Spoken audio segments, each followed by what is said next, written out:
Welcome back to the continuing adventures of the monad. We finally come to the last presentation in the series on discipleship. This has taken 13 episodes to accomplish. The reason for the attention to this subject is because it is the very bedrock of what every monad passing through the fourth kingdom of nature must at some point in the evolutionary process take heed of and then complete. We are human to become self-aware, but this is only a stepping stone to reaching universal consciousness.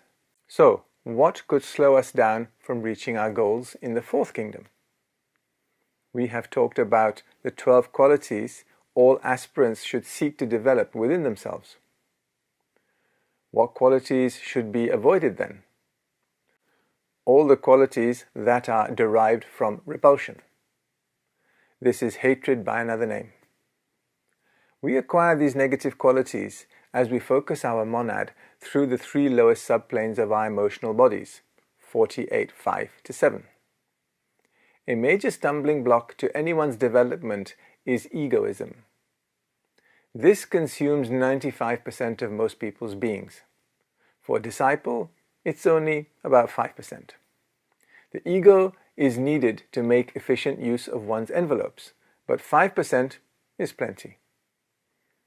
In a previous presentation, it was stated that it is the duty of a disciple to be happy. Why?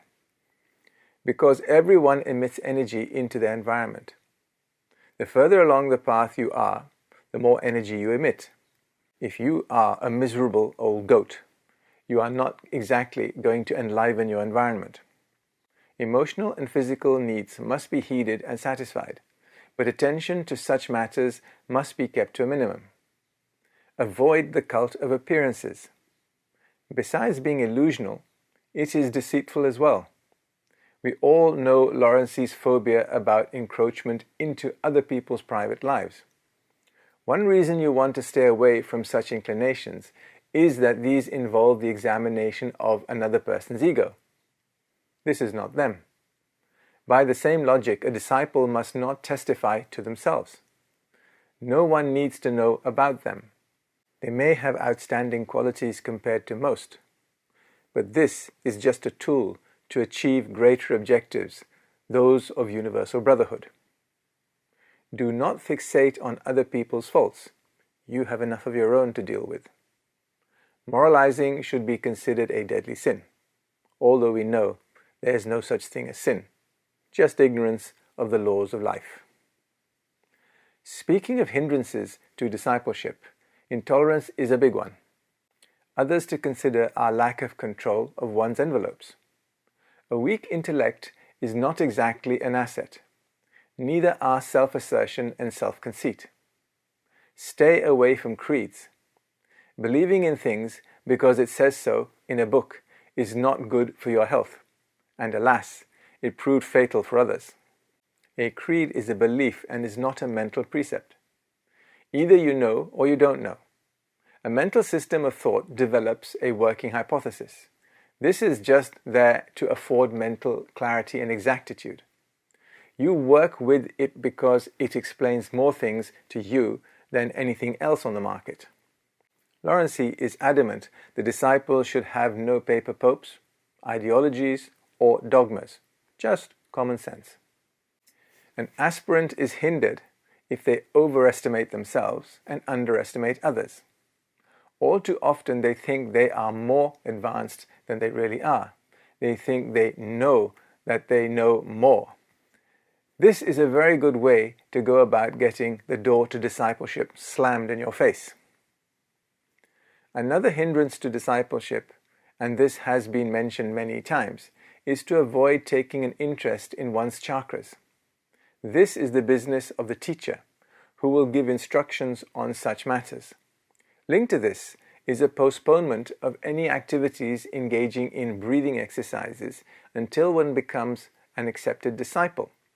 This avoids all sorts of complications linked to raising energies that the disciple has no knowledge of how to control. Some aspirants dream of kindling the light in their head. This could lead to blindness, be warned. Some people are blessed with innate etheric objective consciousness. This is a gift that should not be abused, nor should one encroach on another's privacy. If one happens to have innate clairvoyance, which is emotional objective consciousness, this just strengthens emotional illusoriness. Comprehension of objective vision in the emotional world only begins when fully causal consciousness is achieved. It is worth repeating again and again that working towards a rapid spiritual career is a form of selfishness. Such aspirants wish to be saved before others. Lawrence quotes the words of a Swedish poet, Lidner, which sums this up perfectly. Though in an abyss, I would call me happy, if there were no unhappy mortal left but me. Ponder that. To close out on hindrances to discipleship is the failure to say what ought to be said, or do what ought to be done. Any kind of compromise in the matter of right or wrong. The last topic to be explained is the unhealthy curiosity many have towards occult exercises. Wishing to know about your future is no way to do research into the causes of things. It is different from casting a horoscope to ascertain one's strengths and weaknesses. This is just checking on what one has in one's armory. An esoterician must never display any uncommon faculty they may possess in order to satisfy other people's curiosity or to convince skeptics, least of all for money. Dabbling in the occult is like playing with explosives. Is it worth the risk? There are many curious to know, but are too immature to understand. They may rail at the secrecy around certain knowledge, but it is there for a good reason. We have abused this knowledge before, and that is why it is hidden from us. There are many today who are aware of phenomena, subjective and objective, in the emotional world. It is unwise to involve oneself in such phenomena. It is wiser to focus one's attention on better understanding one's physical environment. Disciples are directly warned against exploring the emotional world. This is the hideout of the Black Lodge. Stay out of their territory. Many seek communications from the dead. Unfortunately, many new arrivals to the emotional world are completely disorientated. New entrants should strive to rise into subplanes 48.2-4 as quickly as possible, not look back to the lower subplanes where there is only misery, or to the physical world just vacated. Calling loved ones back focuses them into the lower subplanes, which takes longer to dissolve, thus hindering the departing monad's journey back to their causal envelope.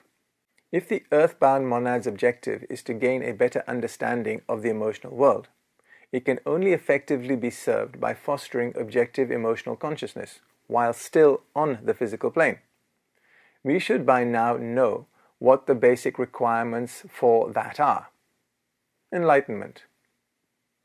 Another field of curiosity is to find out about other life streams that inhabit our world. The first thing to realize is that these other life streams want precious little to do with us, due to our rampant egos vibrating with hatred. There are a minority of beings occupying the higher emotional worlds, 48.1-3, who are prepared to interact with us from time to time, rather like you may seek to help a wounded dog. But they do not associate with us in other respects, despite the lurid tales in Greek mythologies. Leave this curiosity firmly on the shelf until you take the I3. Some wish to come into contact with higher beings. For us, they are found in the causal world, and we can seek them there. Until we can operate at this level, it is pointless communicating with them, as we would not understand what they wished us to know. As has been mentioned, it is very difficult stuffing causal ideas into a mental head. We receive all the knowledge we need to know for us to gain better understanding of the meaning of life. To conclude, there is no excuse for ignorance or impotence. There is knowledge and power for any who seek. but it is the reason for seeking and the purpose that gift is put to that matters. Everything must be done within the laws of life and of nature. The disciple seeks to serve life through serving all. They do this by fashioning themselves into a tool that serves the purposes of the divine plan. They must find their own way to this service and use their judgment as how best to implement those aspects of the plan that they feel they are best qualified to do. Thank you.